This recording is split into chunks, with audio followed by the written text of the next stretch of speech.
unfortunately, but I think 30–40% of people of this conference are online, unfortunately, because of the pandemic, because of the expensive costs.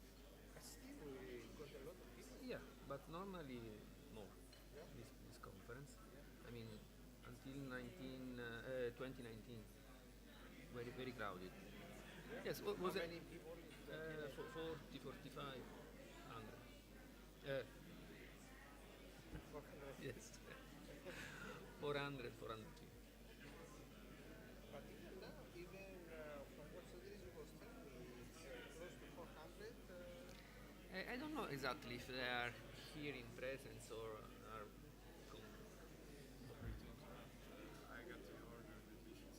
Okay. Okay, yes, Okay. yes, okay. Yeah, because Let's wait that people come. Yes, I know, but they said, okay, it doesn't matter. yeah, let's get started. I think that we have to wait for Neven. Anyway, I'll try to finish my presentation. I think we want to leave at 1:30. So to start. How long you plan to talk? Oh, 30 minutes. 30, 30 minutes. Okay. It's important. Let's start. Okay, let's go. Okay. Please have a seat.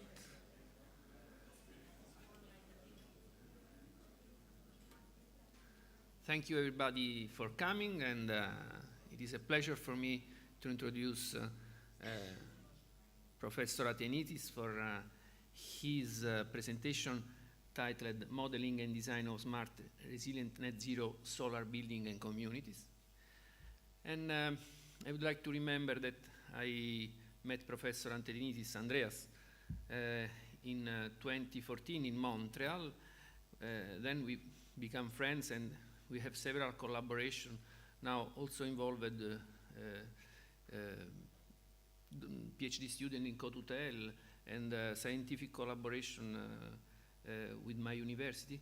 And I would like to remember that Andreas has many titles, and in particular I would like to remember he's chair of Canadian Academy of Engineering.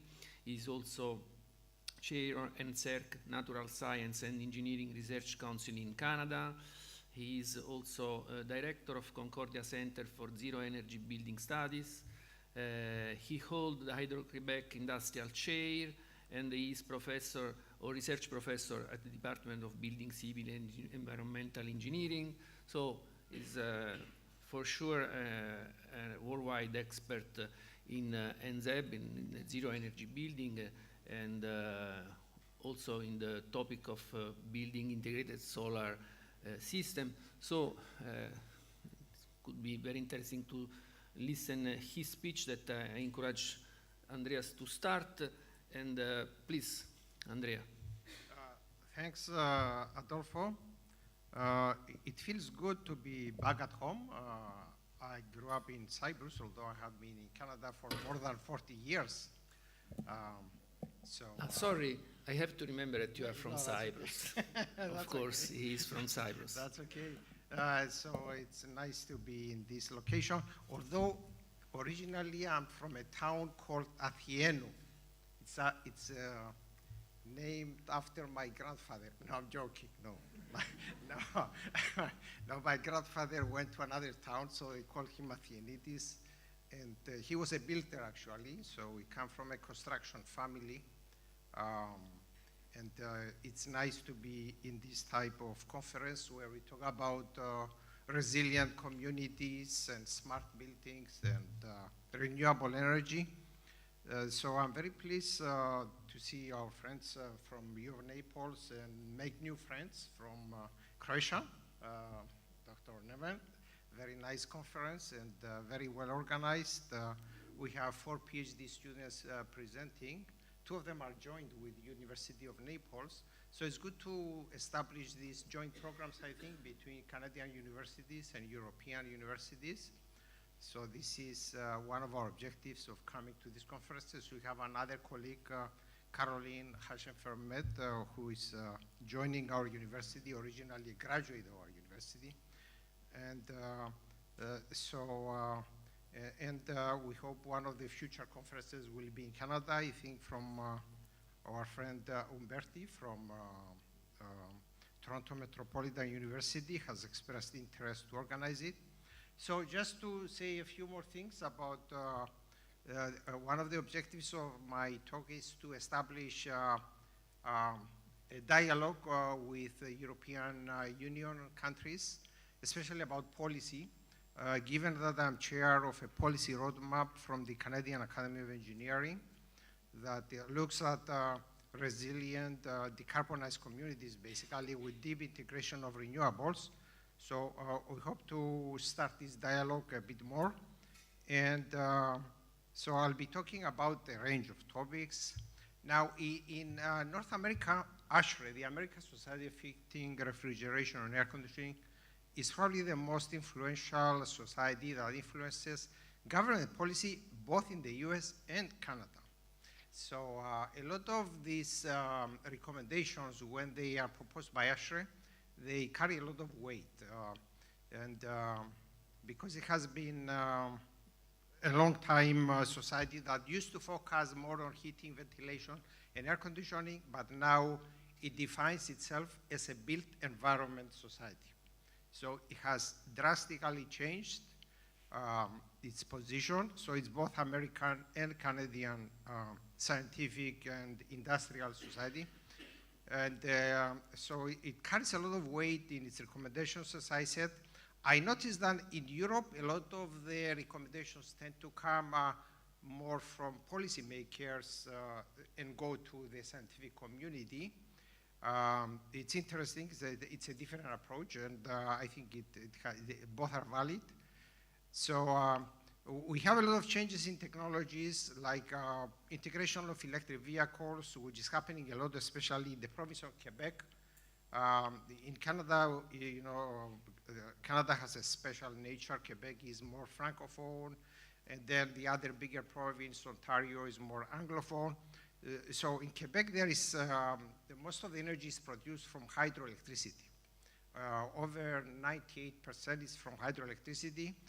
A lot of it is exported to the US, but when it gets very cold, it has to even import energy from other provinces or even the US. And so the policy to integrate electric vehicles by 2030 is being applied with a lot of emphasis, and it's happening. So a lot of electric vehicles are being adopted in Quebec for basically for the light vehicles, for personal vehicles. And so energy flexibility is becoming important in the interaction between a smart grid and the integration of the hydro and wind energy and solar.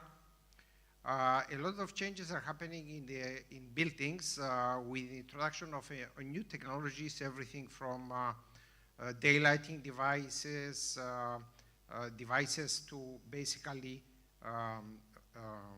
control daylight, semi-transparent photovoltaics in windows, BIPV, and so on.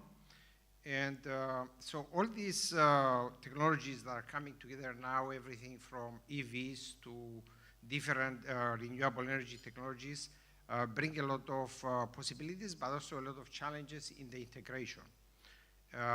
In optimizing the operation, Internet of Things technologies, massive amounts of data, use of AI techniques are becoming very important to integrate and efficiently use building automation and information systems.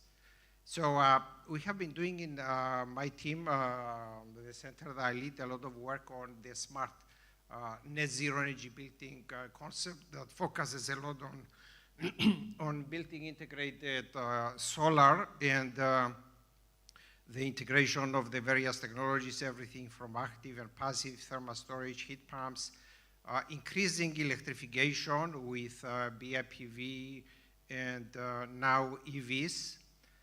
So a big part of our work is developing the tools, the design tools to do this efficiently, both for the design and the operation.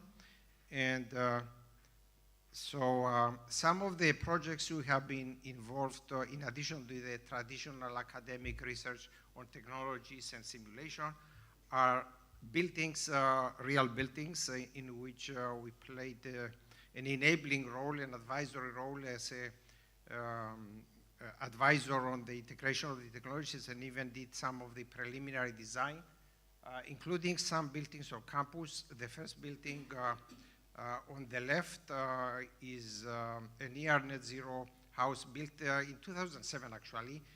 Again, the emphasis was on integration of the solar technologies on the metal roof and geothermal heating and some other technologies in the building. In our own John Morrison School of Business building, the second one, there is a building integrated photovoltaic thermal system that I'll mention a few things about it later. I'll spend more time on this municipal library in the suburb of Montreal, which is designed to be a net zero energy building. It's actually energy positive, you could say. And then the last one is an entry in the solar decathlon that was organized in China in 2018. It's actually the US Department of Energy. And we had a team of students together with McGill University there, architects from McGill, and they got some awards too, but it was an interesting project with some innovations as well. So talking about the Varenne Library first, which officially opened in 2016. So again, there our objective was to achieve a net zero energy building with solar on the building, as opposed to, let's say, on the parking lot. Because it's easy to do it on the parking lot, we said we would do this and achieve at the same time a nice indoor environment and optimize the grid interaction.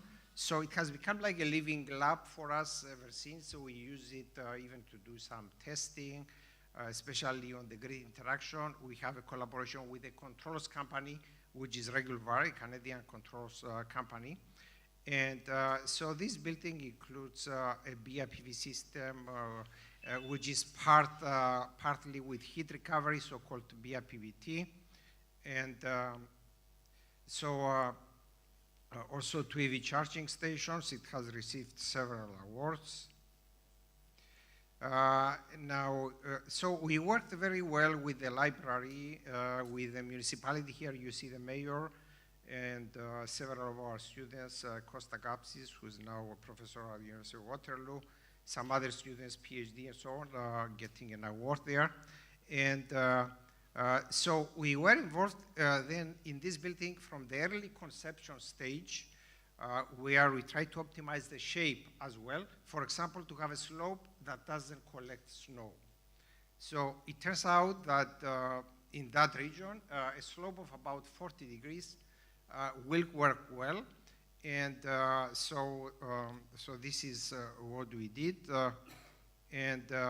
Now here, this is a major case study for the roadmap that I mentioned. So we have 3 case studies in the roadmap where we go in depth, for which we have detailed data. 2 are community projects, and 1 is this building with emphasis on the integration of the technologies, as I mentioned. So a typical institutional building in this category would consume between 250 and 300 kilowatt hours per meter square per year. Now this building consumes less than 70 actually, it's more like 66 now, so 1/4. So it's very high energy efficiency, but I wouldn't call it excessive. And that's one thing I want to make, especially for our friends in the European Union. You know, the energy efficiency, there is an optimum. If you go beyond a certain, let's say, insulation thickness, you are not gaining anything, you know. It's actually more expensive than adding renewables. So you have to find this optimal region. And so the energy production is 54 kilowatt hours per meter square per year, and the displaced grid electricity, 81, which is with a primary energy factor of 1.5, which is the approximate primary energy factor for Quebec. So it displaces more electricity than it consumes. So it's, that's the approximate definition, what I call a working definition of net zero based on primary energy. So here you see some of the energy flows in a net zero energy building like the Varenne Library. This is from 1 year right after it was built, where it is net consuming, let's say, for that period, net producing here, exporting to the grid. The grid, under that scheme that the building is accepted to the grid, will only pay up to 50 kilowatts. So some of the electricity produced is actually given free to the grid. So this portion here, it's free. And you see some of the key technologies. Then we have thermal storage with concrete in a hydronic floor that does both heating and cooling. And there is some of the fresh air, all the fresh air in the winter is coming under this part of the PV roof and gets heat out of it too. Then it goes into the air handling unit and into the HVAC system. There are 4 geothermal heat pumps. Then we have the EVs and so on. So a bit more about the features of the library. Then the interior, we actually even did some measurements. It has a displacement ventilation in addition to the floor heating and cooling, and it's quite comfortable. I don't have time to present details on it. There are 8 boreholes in the geothermal system, and then the interior has motorized windows for hybrid ventilation. So in a building like this, or even our own building that I'm going to mention later, hybrid ventilation is useful almost for half of the year. So because Montreal is at the latitude of 45 north, so it's not really very north. It's the same latitude as Milan, basically. So here you see the connection from the BIPVT system, which only covers part of the roof. The design engineers didn't want to do the whole thing because they didn't know what to do with the heat. So this is an example for a roof that you have a lot of available energy, possibly to be exported to a district heating system or to adjacent buildings. And this is a connection from the BIPVT roof to the air handling unit. So this requires obviously a lot of integration between the HVAC design and the renewable energy system. From my experience, this kind of integration happens easier in North America than in Europe, because in North America you have more ducted air conditioning systems in more buildings. It's widely accepted, even in houses. So this is the kind of things where some discussions can happen between, let's say, ASHRAE and the European counterparts about this degree of integration. So here you see more details on this, on the concept of the building. You see some results from the BIPVT system on a typical winter day, cold, sunny winter day. There is a temperature rise of the air 30 degrees or higher while it flows in this cavity. And then, so this is the fresh air of the building, okay? And we are modeling also the energy flexibility based on measured data. And so this brings me to this whole so-called integrated smart building concept that I mentioned earlier. So the typical challenge in Quebec, where it tends to be very sunny in the winter and very cold at the same time, is really that you have a lot of electricity generation during the daytime, but you have the peak demand in the early morning and in the evening, the usual situation. So basically, then we need to develop the flexibility. We have developed the Building Energy Flexibility Index. Some of my students mentioned it in earlier presentations. I'll mention a bit more. And also demonstrated through a series of papers that gray box reduced order models, which can be data-driven, can be used to model most building zones. And we also have a way of automatically developing some of these models. So basically you define the structure and you use the data from the building to calibrate the models. And we are using this also in model predictive control of buildings like the Varenne Library and the school building. So I'll present some of these results. So there is a special issue of the Journal of Building Performance Simulation that tends to publish a lot of this stuff. I co-edited this issue with my colleague, Jose Candaneto. So we have a position paper in this and also some other papers on this topic, and also papers by other people on machine learning techniques and all that apply to this topic. So now the Building Energy Flexibility Index that we developed together with the utility actually, so that it meets the needs of the utility. We thought that was important. Hydro-Quebec is the biggest utility in Canada and the only utility really that covers the whole of Quebec. It's a government utility basically. So basically, what is the Building Energy Flexibility Index? It's the difference between the power demand during this flexibility event and the reference profile that would be the business as usual, where you don't develop the flexibility in response to the grid. And we can express this as a percentage by averaging in the two periods. And then we can express it at the building level as a flexibility for a building based on the sum of the flexibilities of the zones. And even at the community level, it could be at the community level. So basically, here is an example that we actually developed more for a school building, which in the winter has this square wave set point profile in the zones. And normally, to develop flexibility, we would like to have ramps and avoid these sudden steep changes in the set point that increase the power demand, which is mainly for heating really in the winter. And we have a flexibility in the allowable set point to meet comfort constraints, plus or minus 2 degrees basically.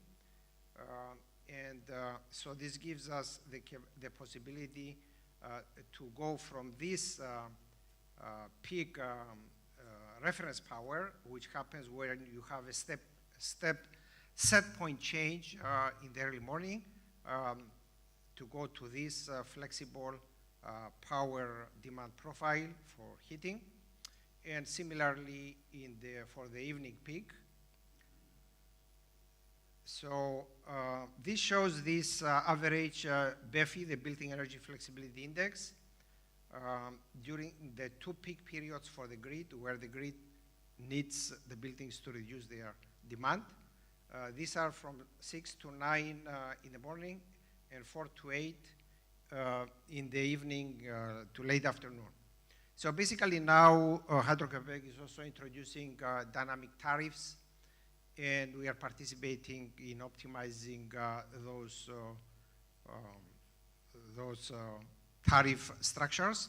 So now an example on these RC models for typical zones.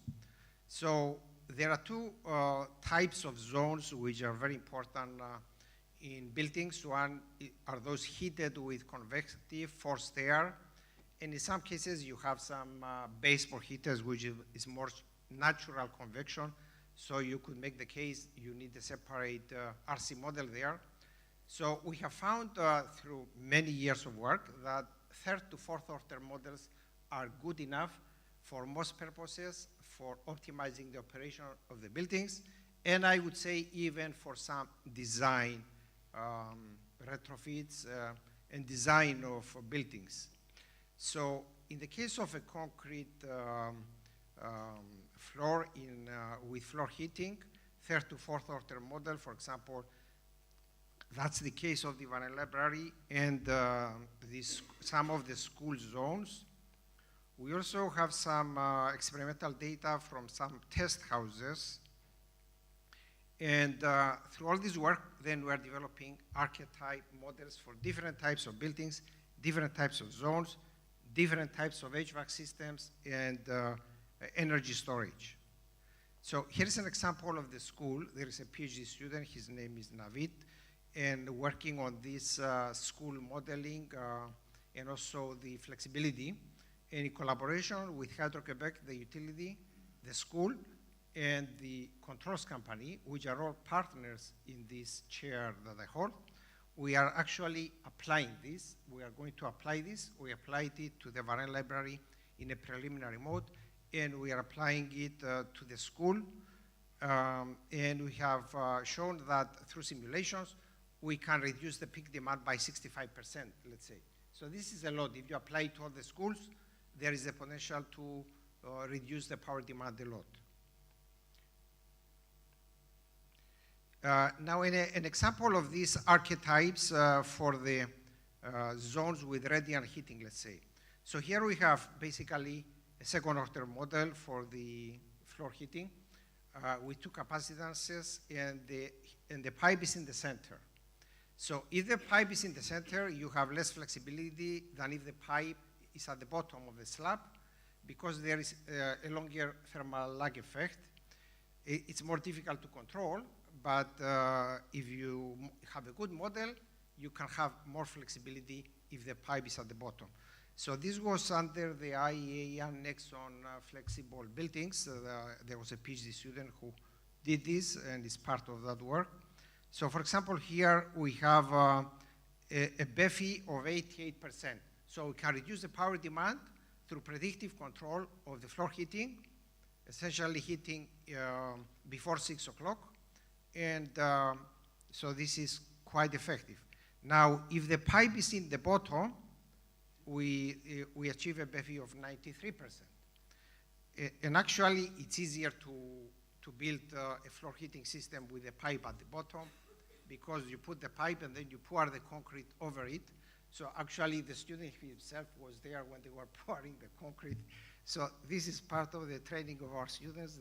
They do a lot of this, what I call practical manual work that creates real engineers pouring the concrete themselves and putting the sensors in the concrete themselves. So, so these are some of the results from the library that I mentioned earlier, the flexibility modeling. So this is on a cold, sunny day in February. So a lot of PV production is shown here. All of it would be exported to the grid, and the grid would only take up to 50. On some days, the grid doesn't need it, so there is a strong case to do more self-consumption. So here on the right, we can increase the self-consumption a lot to the point where only this is exported to the grid. So of course, what is optimal will depend on the needs of the grid, but this shows that we can achieve everything from practically all self-consumption to exporting all of it. So then another student worked on this, developing different optimal set point profiles based on clustering the weather data. So we have three types of days: sunny, semi-cloudy, and cloudy, and three temperature ranges. So depending on the weather prediction one day ahead, we can select an optimal set point profile that optimizes either flexibility or energy efficiency. So it depends on what your objective is. Is it to save energy or to provide flexibility to the grid? So this was a case study also in IEA Annex 81. So for example, here, this light blue line is the set point profile for energy flexibility. So a lot of preheating at night and a lot of preheating during the daytime. So basically, we are using the PV to run the heat pumps to preheat the building during the daytime to reduce the second peak as well. So then we actually applied this. So I think we are one of the few groups which do all these things vertically integrated, all the way from basic modeling to real case studies, and then having companies that are going to apply this. So we have actually done this, and there's a company that applied this in a preliminary mode. Last winter was very cold and very sunny. It was the coldest winter in maybe 40, 50 years. So definitely climate change is happening. We get very hot summers and very cold winters. So it's not just warming, it's change. So that's one of the things that is happening. It's definitely climate change, not necessarily warming in some places or warming at some times and cooling at other times, but more extreme. So as you can see here, here is the reference profile. Here the energy consumption. So here is the profile, the net energy consumption before the application of the flexibility. And here it is with the flexibility, which is basically model predictive control applied to the building based on the weather prediction the next day. As you see, we have a big reduction in the energy consumed and the average power demand during this period 6 to 9, which is the key period for the grid.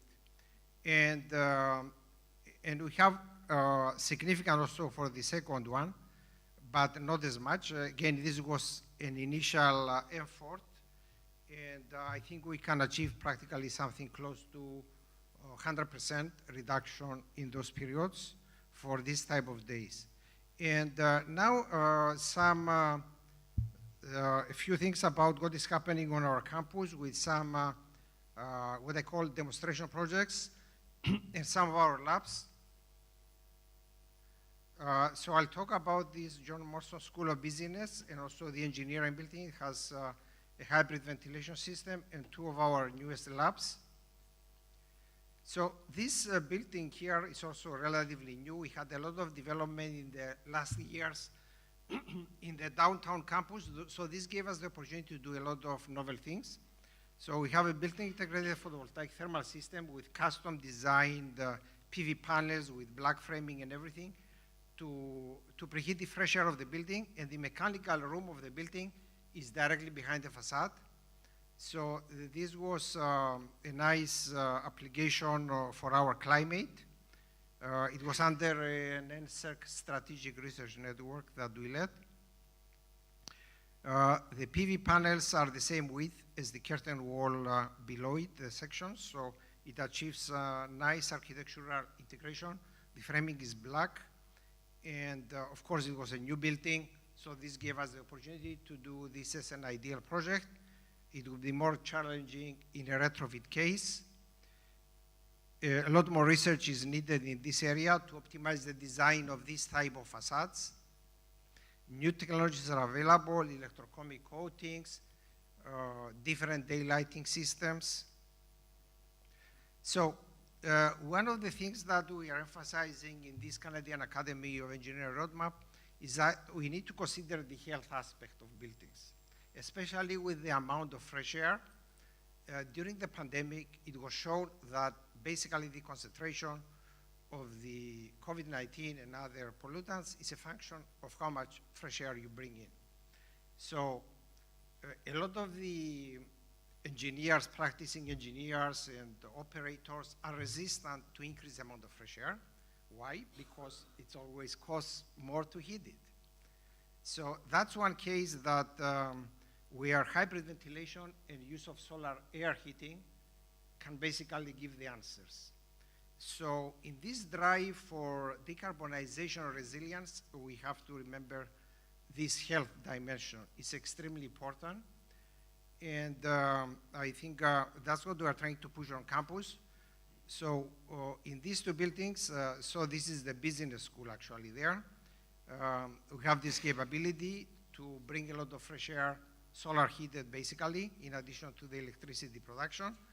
In the case of the engineering building, we have intakes, motorized intakes on the 2 sides of the buildings that open depending on the indoor and outdoor temperature. They can pre-cool the thermal mass of the building, and this gives us the capability to bring a lot of fresh air in 6 months of the year, basically. And there are some other aspects, thermal comfort and renewable energy for de-icing sidewalks and so on. We have a lab, also a large-scale solar simulator with an environmental chamber that can go between -40 and up to +50 degrees Celsius. And we use it to test technologies like BIPV, also different control strategies. in a test room inside that can include everything from PCM to windows with electrochromic coatings or other technologies. Why -40? Because in Canada, a big part of Canada is in the Arctic. So a lot of our funding comes to do things for the Arctic climate. And so it's important. We also have an outdoor lab with replaceable facade sections. In this case, these are some custom semi-transparent photovoltaic windows we developed together with an industry partner. And this is an EV that can be used to test different control strategies of charging and interaction between the building and the EV, and also with the grid. And we also plan to have a fuel cell and wind turbine and a lot of other things. So this gives us the capability to test things outside. So this is a new facility of our center. And an example of some of the work we are working on now is with the integration of BIPV. Now you might ask why our emphasis on solar air, because we need a lot of heating in the winter, and this is a cheap way of getting solar heating, solar air heating, at the same time as getting the electricity, and there are no moving parts. So we are doing some work also with liquid systems, but our preference up to now is this one because basically you put it for 30 years, 50 years, and you don't touch it. You know, the fan is not there. So basically there is a way to use the heat with a heat pump, with a heat recovery ventilator, or with a heat pump water heater. So an example of some of the work, one of the new technologies that just came out is a heat pump water heater where you can connect basically ducted air, and it has its own fan and everything. So we used it basically for some flexibility studies and finding things like under different tariff structures, critical event, daytime charging, time of use, and so on. What is the most important parameter? It's really the size of the thermal storage. So the size of the tank is very important. Of course, the size of the heat pump is also important. Now, another project that I want to mention is about at the community level. We have a partner that developed a smart community in London, in Ontario, the adjacent province to Quebec. So one of our former students, Caroline Haschenbermet, worked on this. This is a diagram from her work with the partner, optimizing basically the size of the buildings, the density, and concepts for mixed use of the buildings to reach net zero, with some of them being energy positive, other energy negative. And this community is being built now up to 20% up to now. And it integrates electric vehicles owned by the community, energy storage at the building and community levels. And basically, it has a novel microgrid model developed by SDEWES. So you see here some of the buildings already built, so a lot of solar. So a micro-utility business model developed by SDEWES, who are exporting this model also to Mexico and some other countries. And the micro-utility owns all the energy generation and equipment and major loads such as heat pump. And the homeowner basically pays a smart fee, lower than the energy cost for a traditional home. So it looks like this business model is working. So it integrates a DC grid for the EVs, basically, a lot of heat pumps, and PV.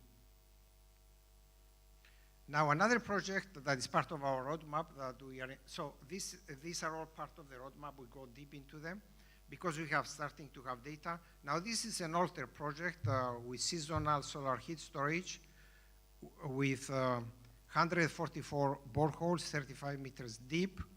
And there are solar thermal collectors on the garage of 52 houses, which basically charge this borehole in the summer, and the heat is used in the winter for space heating only. For the domestic hot water, they are actually collectors on the houses, because there you need a higher temperature. And so this project won a lot of awards, and it reached an average solar fraction of 100% in 1 year. The average is 90%. Because of the long time constant, it needs about 5 years to reach steady state. So this is something interesting. A slide by our student Andrea Petrucci on his work. He presented the paper. So this is a slightly modified slide.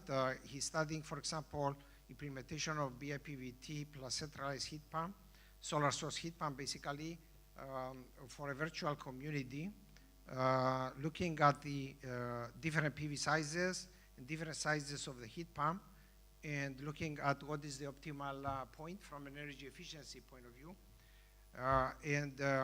The optimum will of course change depending on the constraints, energy storage, and with EV integration. Another study by a PDF who finished recently on densification. So we are looking at the process of densification of, let's say, suburban areas in the Montreal area. For example, replacing one large house with two on the same lot. And this is happening actually now. That's how we thought about studying the potential. And so, of course, this reduces the land energy use, and we can shift from energy consuming of 6,000 kilowatt hours per year per person to producing 3,500 kilowatt hours. And 84% of the PV energy can be exported to decarbonize the grid and EVs and so on. So this has a lot of potential, and we move from this basically to this. And so it is possible through energy efficiency and BIPV to basically not only make net zero the buildings, but also provide electricity for electric vehicles. So this is the kind of electricity that is available for EVs, and this would be available, let's say, for heat pumps. And so the potential for upgrading 42% of single detached houses to low energy solar houses is very high then. So basically we can electrify mobility up to 100%, and the GHG emissions payback is 3 to 4 years for retrofits and 6 to 11 for rebuilds, and up to 34% reduction in greenhouse gas emissions. So my last slide, hope I'm on time, Mr. Chair. It's okay. Okay. Okay, so we have, my point here, main message, we have many different ways to reach net zero. So there is no single solution. The optimal solution will depend on the location. Now, why does the seasonal storage of solar heat work in a place like Alberta? It's much colder than Montreal. It's also further up north, about the latitude of London, I believe. And there you have, again, extremely cold and extremely sunny winters. So basically, of course, you have a lot of sun throughout, even in the summer. So it makes sense to use both the solar heat in the winter, but also in the summer to store it underground, because it can stay there for 5 years. You know, I mentioned a time constant of 5 years. So basically, then that concept is very attractive for locations which are extremely cold and further up north. But for a location like London, Ontario, it does not make sense. And so these are two different solutions with examples to Canada. And one thing that we need to push for is really this health aspect and the comfortable indoor environment, because these are often forgotten when there is a fashion, whether the fashion is decarbonization or resilience or a new buzzword from politicians, you know? I mean, the way I see it, there are the two different approaches I mentioned from North America and Europe. They are both valid, you know, but I think there is probably an optimal combination of what comes from scientific societies and what comes from politicians. So I'll be happy to answer any questions. Thank you, Andrea.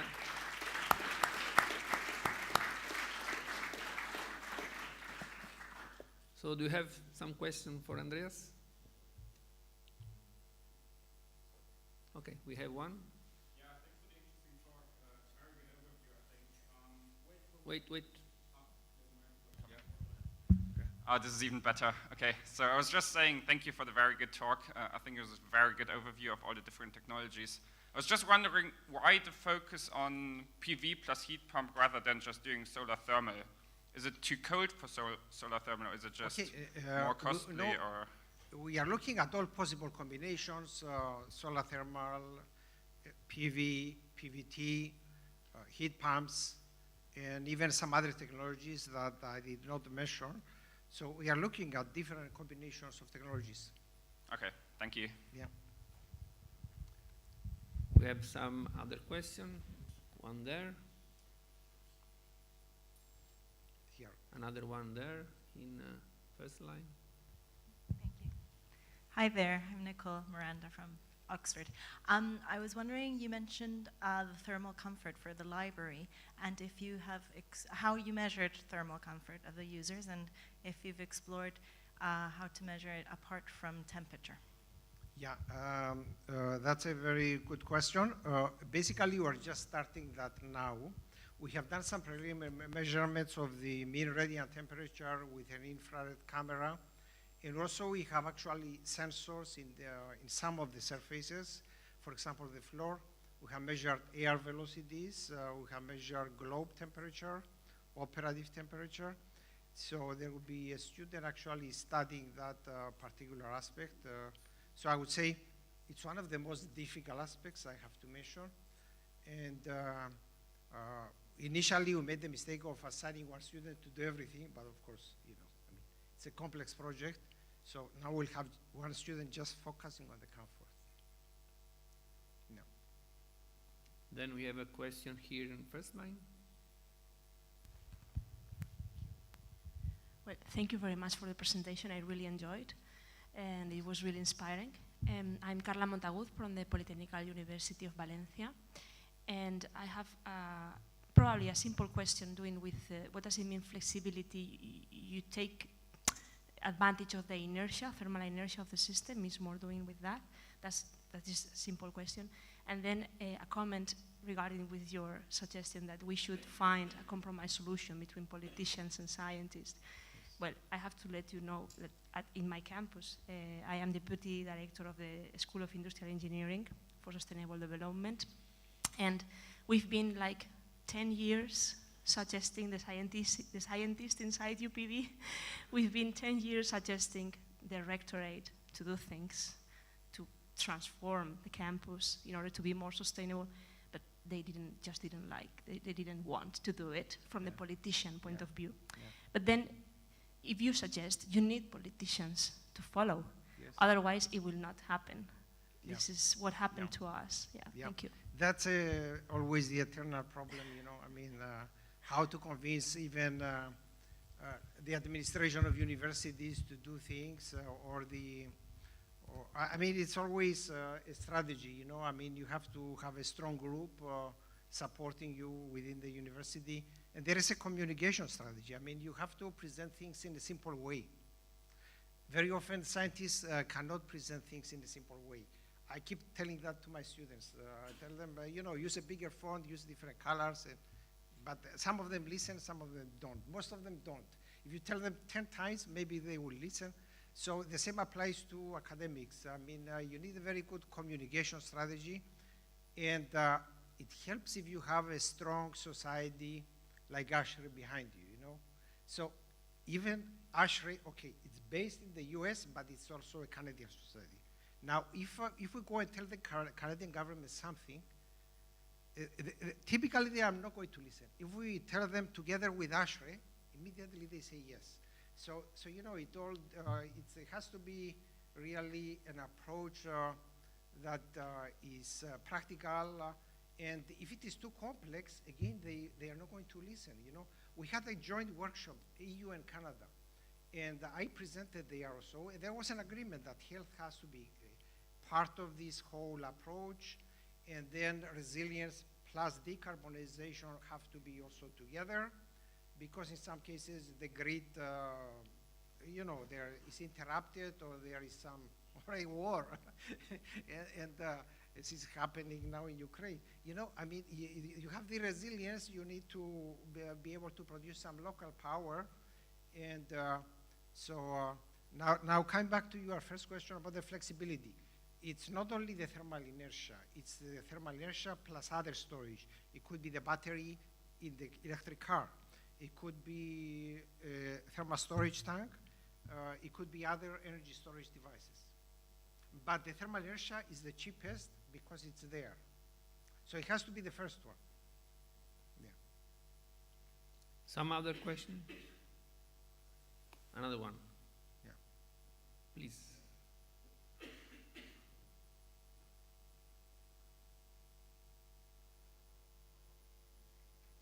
Here in the middle.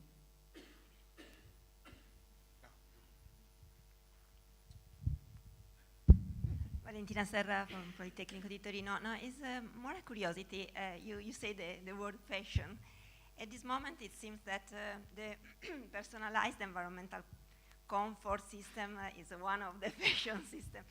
Which is your opinion on this trajectory, on this technology, the personalized control of the space?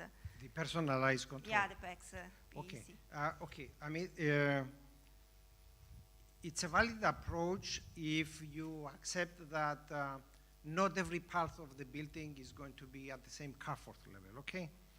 And this is okay if you have a building which is old, maybe not well insulated, and also a building which is partly occupied. Okay, if a building is only partly occupied, you don't need to be supplying the same amount of fresh air to every part of the building. So that's where I think the personalized comfort is becoming very practical and extremely important. So it is important, but comfort has to be part of this design and also the energy analysis too. Yeah. Some other question? We have questions on Zoom.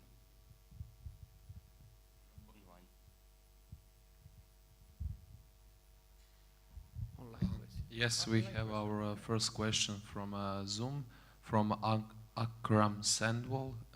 He asked, have you also looked into flexibility solutions for buildings that locate in more densely built areas? And thank you for your answer. So what was the last word? Densely built areas? Yes. Okay. Yes, in densely built areas, I mean, you always have thermal mass in a building. And with old buildings, typically you have quite a lot of thermal mass, especially in European cities or even some other places.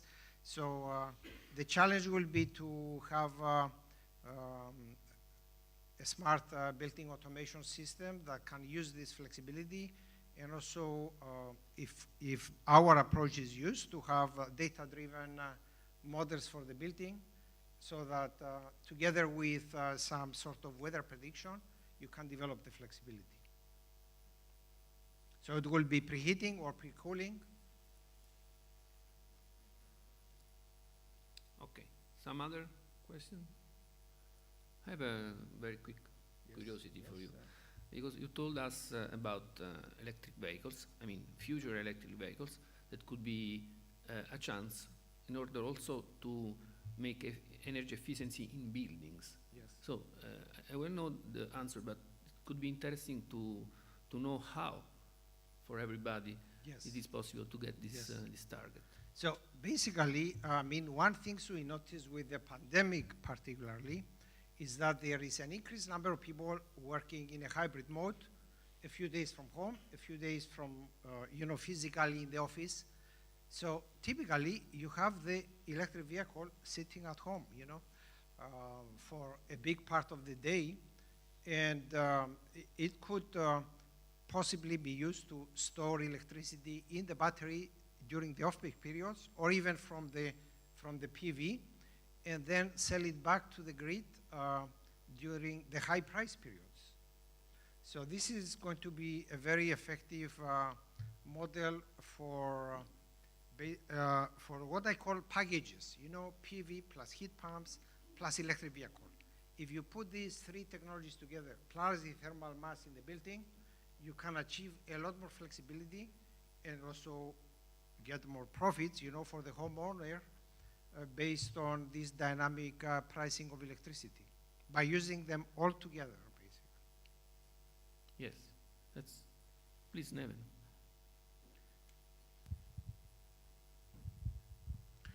In Europe, we see quite a lot of hot water as a way of increasing the flexibility of buildings, or even more on district heating level, because hot water storage is extremely cheap compared to all other systems, and you always need, you can always get heat out of hot water. When you were talking about storage, you were meaning hot water? Yes, yes, hot water is, that's how it's used in the Varenne library, for example. It's hot water. And in many of the other cases, the heat pump water heater, it's the water together with the heat pump. So I would put first the thermal mass, then the hot water, and then everything else. Okay, and what about interaction with markets? I don't know how markets are working in Canada, but if they're in, as in US, it's 5 minutes nodal-based markets. Can buildings play somehow on those markets? Yes, yes, they can do it, and that's part of our collaboration with Hydro-Québec.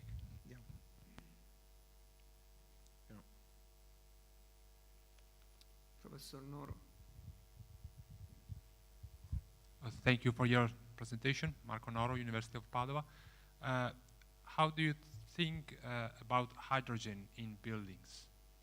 I think it's going to be an important technology in the future.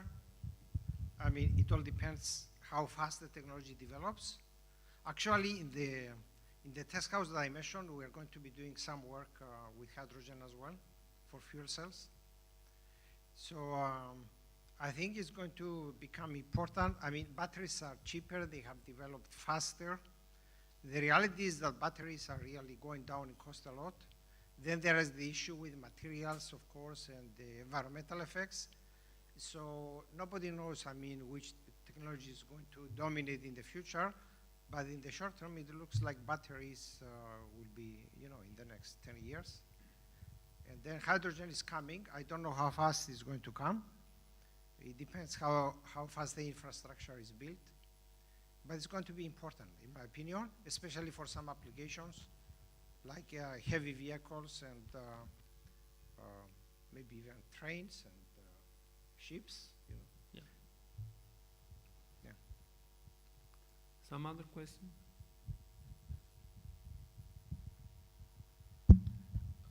We have another question from Laura Enelli. Have you used the hydrogen as an option for the seasonal storage? I think it could be a good option, yeah. We haven't used it yet, but it could be a good option. Then we have another question here. Second line, please.